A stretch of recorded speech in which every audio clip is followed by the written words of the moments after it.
Alright, folks, here's an update on my candle making project. Here's one I made that I thought it was a success, but it keeps going out.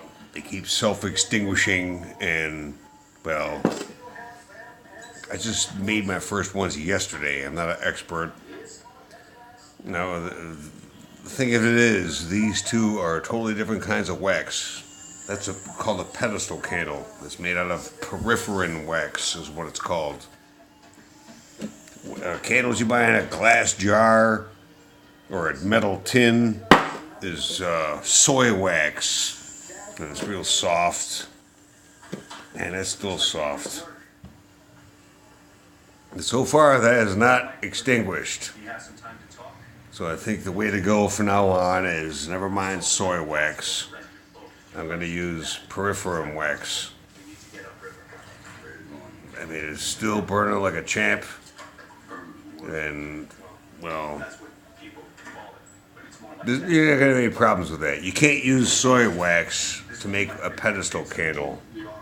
There's another one right there. And you can tell that it's a lot harder. It's more rigid of a wax. If you grab soy wax, it's real soft, and even if you hold it in your hand, your body heat will start even melting it. I think it's the problem. It's melting too fast. I don't know. I'm not an expert. I don't know what I did wrong with that candle, but I'm going to use it for casting my skull project. So all I got to do is boil a pot of water and put that in there, and it'll melt it, boil it out, and I'll pour it into my stock. But so far,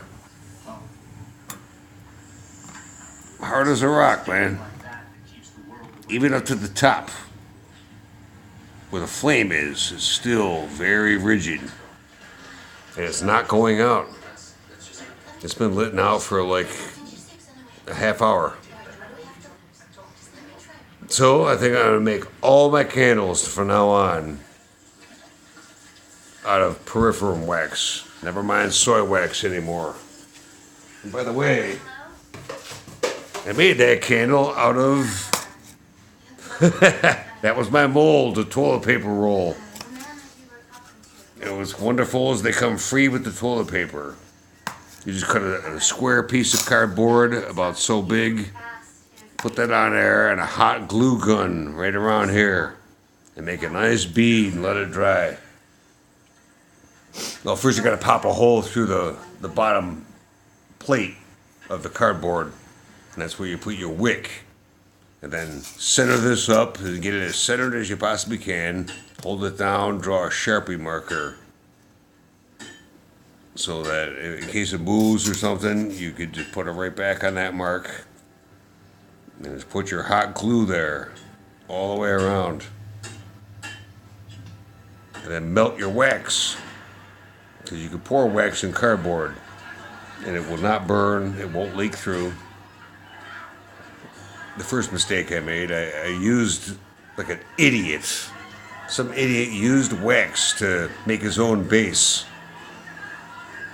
Well, when you pour molten wax in there, it's going to melt the wax base. And it started leaking on the bottom. I'm like, well, that should have been common sense. What a stupid thing to do. But hey, at least I admit when I'm wrong and make mistakes. I never done this before, so I'm learning. Just like melting aluminum blocks.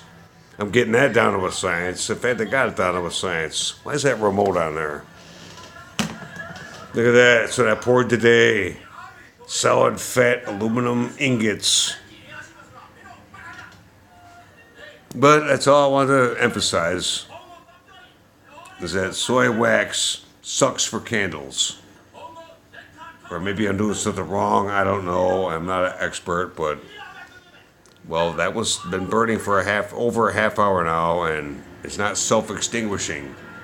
This one kept burning itself out. So, to hell with you, like Arnold Schwarzenegger would say. Yeah, that's why I've been saving these every time I'm done with a roll. Save every single one of them, even paper towel rolls. You cut those in half. There's another mold. All right, that's all I wanted to get into. It's going over 5 minutes. That's enough. All right. God bless y'all. I love y'all. Bye.